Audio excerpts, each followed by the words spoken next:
egameni-ke leqembu lekatha inkululeko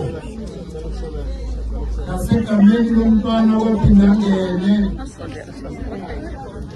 sikhulekela ukuthi lo mndeni wakwamajola nasi isipho sothando,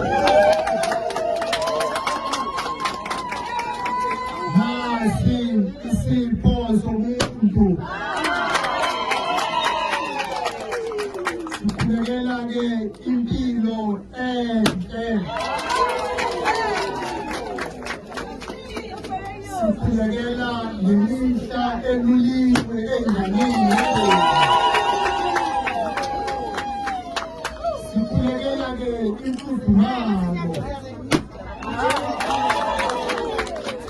sikhulekela ukuba lomndeni wakhe ama-memories amasha bakhohlwe yilo yafuku ebebehlala kuwona, bakhande manje inkumbulo entsha ukuthi mhla siqala ukungena endlini entsha wawunjani umuzwa, imvula sizwa ngendaba ihlala phezulu, bakhanda ama-memories amaphupho ukuthi iphupho lokuqala ngisendlini entsha lalinjani, ngoba uma ngilala ngilali ngethuke njengenyamazane ukuthi awungizovuswa imvula.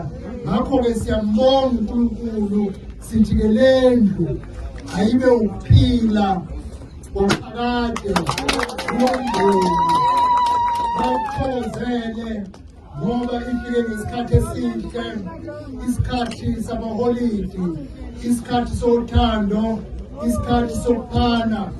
Sihambisana-ke nempahla engaphakathi endlini.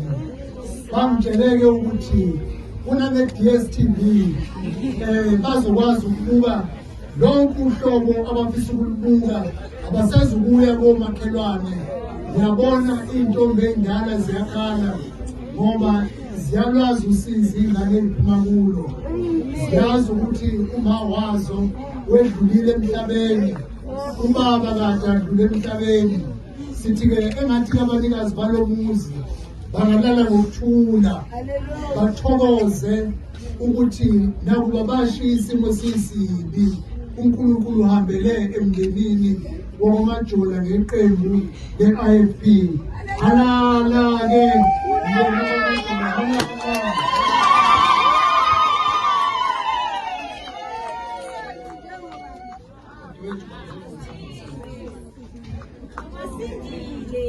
ngokusemthethweni-ke lendlu ngiyamemezela ukuthi ngomnikelo owenziwe ngabaholi be-IFP, lendlu siyedlulisa ngokusemthethweni emndenini wakwamajola, isivuliwe-ke kusukela namhlanje.